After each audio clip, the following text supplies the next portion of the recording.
Nasaan ba siya ngayon? Yun ang tanong natin, nasaan ngayon ang Vice President?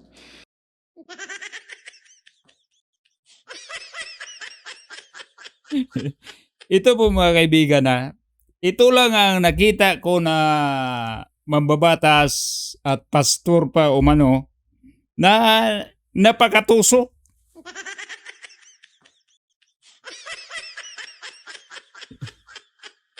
Bumabaha ang Metro Manila, kasali ang kanyang distrito. Hindi niya hinahanap kung sino ang humahawak ng flood control projects. Ang hinahanap niya ay ang Vice Presidente na wala namang kinalaman sa flood control. Ano tawag natin dito sa mambabatas nito? Tuso. Kung baka sa Bisaya pa, pusong.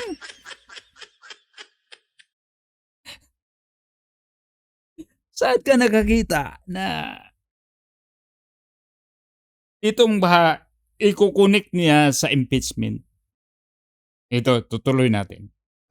Madam Vice President, bumabaha na. Nagagalit na ang Diyos. Pati ang Sinama mo pa ang Diyos. Wala ka sa ayos, hayop ka.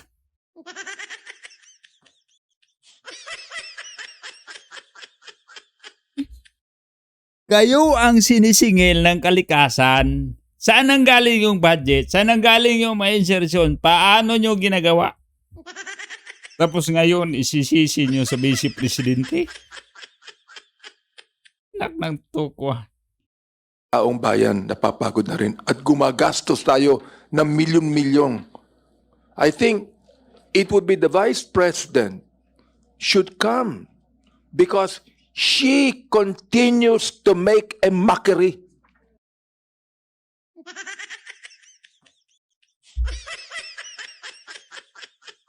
Sino mang unang nagmakire? Di ba kayo? Pinunterian niya yung head ng Office of the Vice President. Minakir ninyo. Pinaparatangan nyo. Inaalipusta ninyo. Tapos, yung hindi lang kayo pinapansin, pinabayaan lang kayo. Makire. Ginawa na nga lahat ninyo paninira sa Vice Presidente hanggang sa umabot na ngayon. Ilang sampa ng kasong impeachment. Tapos ang Vice Presidente pa rin ang sisisihin mo. Dito natin makita mga kababayan. Matanda na to. Matagal na itong mambabatas, mambubutas. Sa laki-laki ng project ng DPWH patungkol sa flood control, bakit napunta ka sa Vice Presidente? At ikukunik mo dyan sa impeachment? Hinahabol-habol na ninyo. Ngayon nakasampa na, nasa trial na. Kulang pa.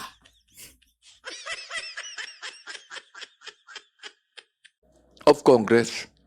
Mandato namin to eh. Mandato ng Senado ito. Hindi naman kayo pinigilan. Pinigilan ba kayo? Sinabi ba ng Vice Presidente na huwag niyo ituloy ang kanyang mga hakbang na para siya i-impeach? Wala ka. Kahit isa hindi sinasabi niyang huwag na niyong ituloy. Gumagawa siya ng team nga para pagdepensa sa kanya. Tapos ngayon, isisisi mo sa Vice Presidente ang lahat ng mga ginagawa ninyo.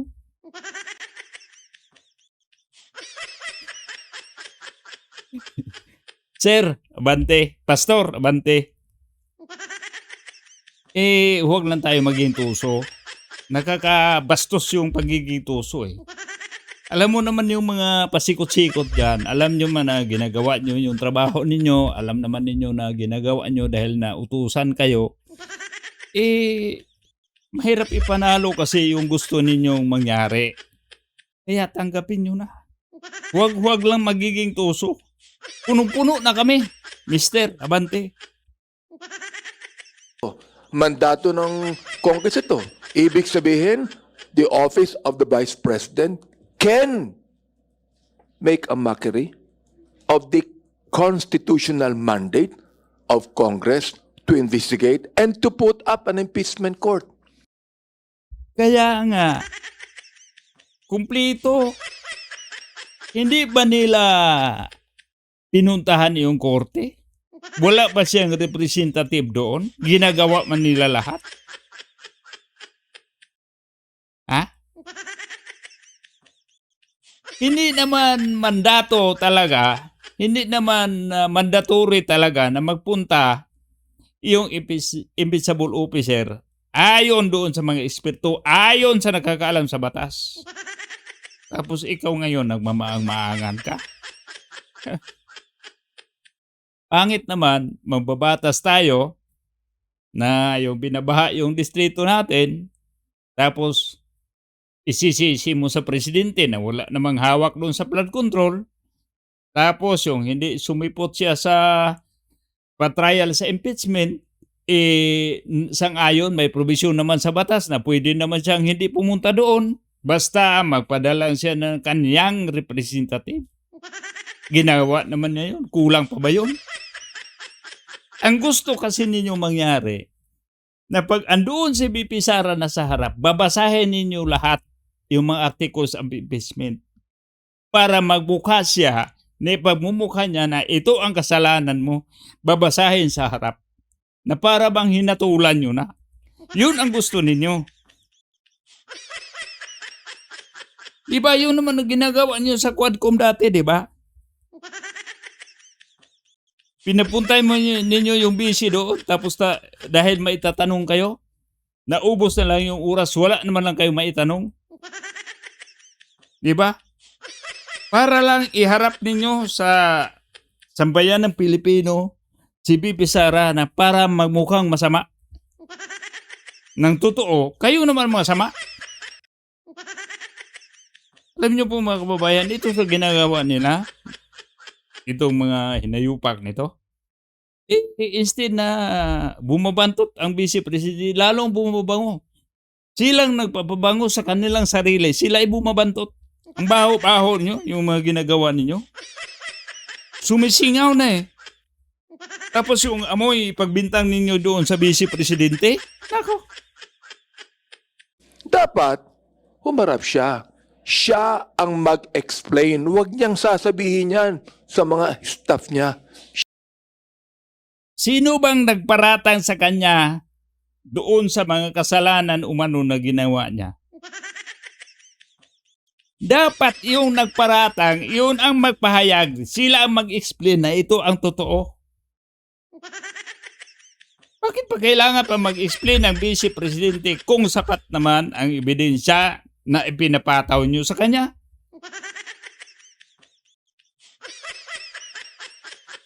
Nako, Mr. Abante, patras yung utak mo ah. Siya mismo, nakakaawa po yung mga staff niya nag-explain eh. Bakit nakakaawa? Hindi naman nanghingi ng awa itong staff niya. Ginagampanan lang ng staff nila ang kanilang trabaho. Dahil sila naman ang tinatanong. Alam nga naman si VP Sara ang sumasagot. Di ba yung staff niya ginagawa ng hostile witness? Nakakaawa ba yun? Bakit pinapunta ng prosecution na mga kasama mo dyan? Ha? Ay, isa lang matawag ko sa iyo, sir. Tuso ka talaga, tuso ka. Kahit alam mo yung mga pangyayari, nagmukhang parang inosente ka. Ang nangyari kasi dito mga kababayan, ito si Abante, parang biktima siya.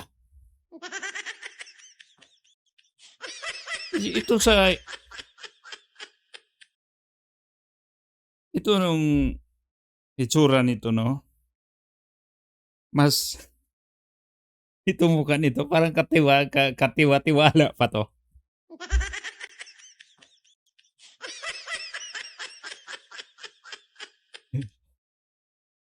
Ito pag nasa pulpito to, nagbabanal-banalan.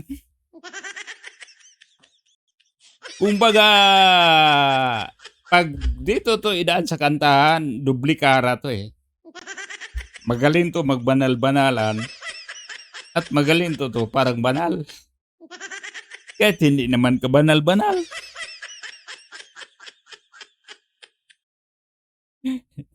May mga pastor naman talaga na mukhang banal talaga. Pero ito, huwag ko. Siya na mismo mag-explain. Tinatawagan ko ngayon si Vice President. Bahawa ka naman sa mga staff mo. Ikaw na mismo pumunta rito. Mag-explain ka.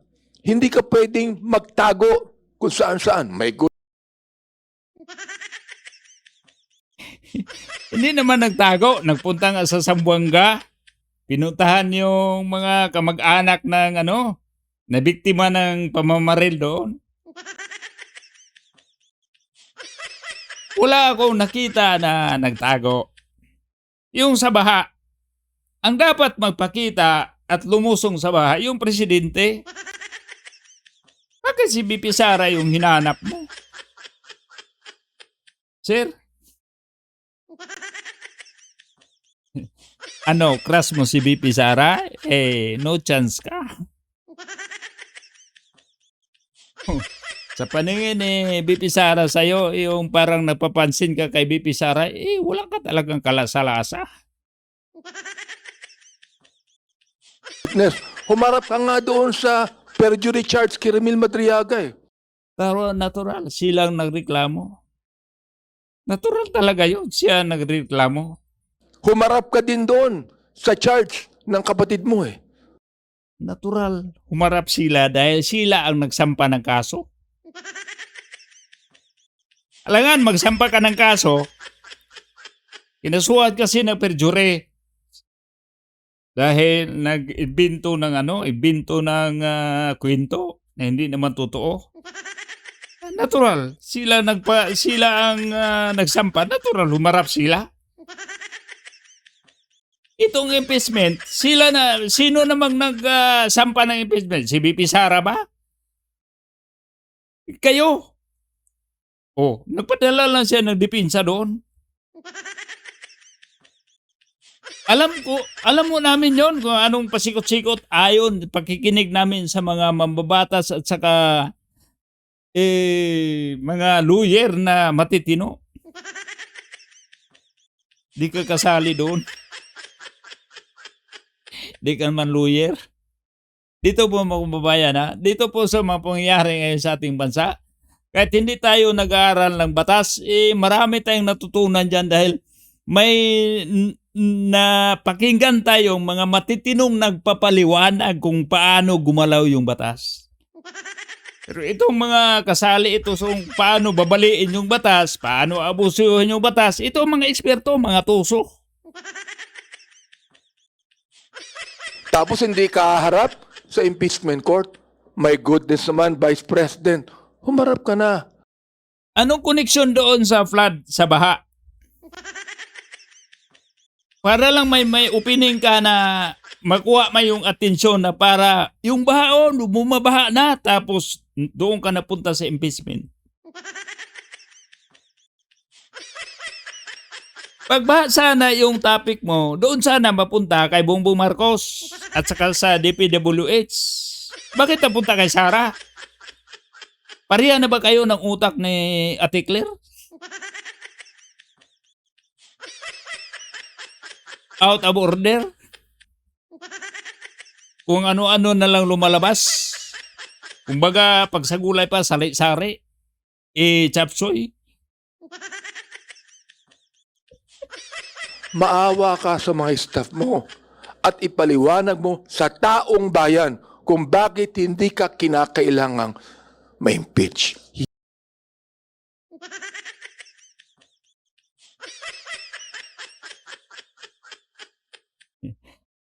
Ito po si Pastor Abantino, nakakaawa. Tumatanda na siya na walang kinakatandaan. Or, iba kasi ang epekto mga kababayan kung sobra kang bayad.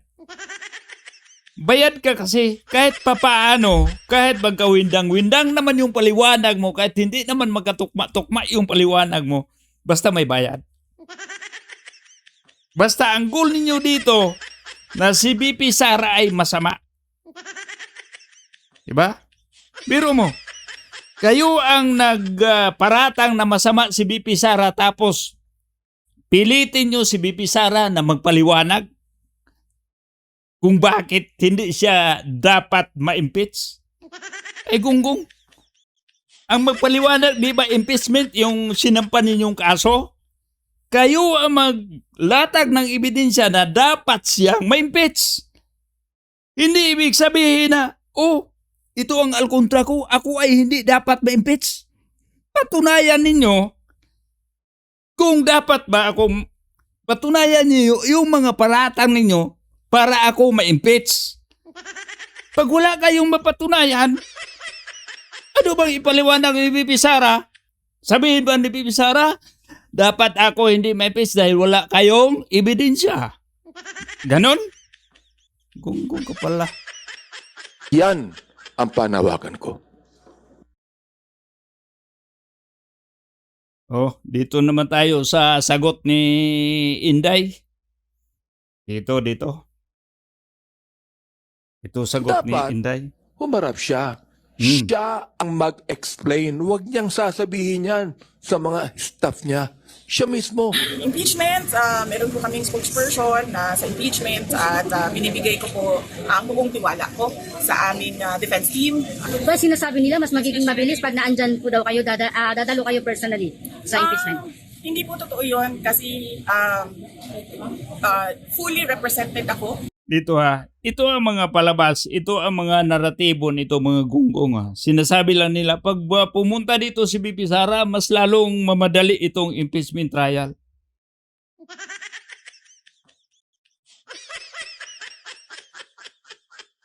Bakit?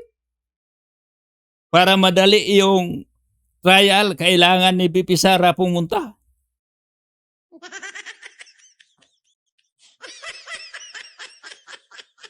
Sinyales na ba to? Na sasabihin nyo na umamin ka na kasi dahil wala kaming ebidensya na maipakita sa publiko.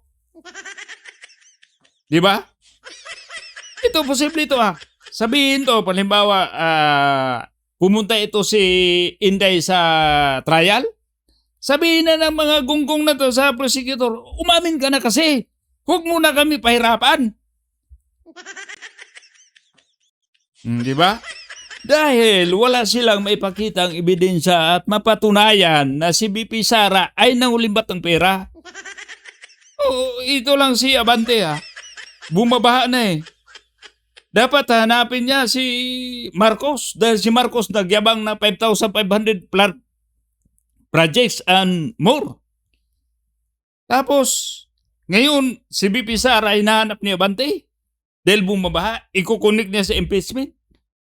At sinasabi niya na para umarap siya sa impeachment trial sa korte para siya na magsabi kung ipaliwanag niya kung bakit hindi siya kailangang ma-impeach. Gago.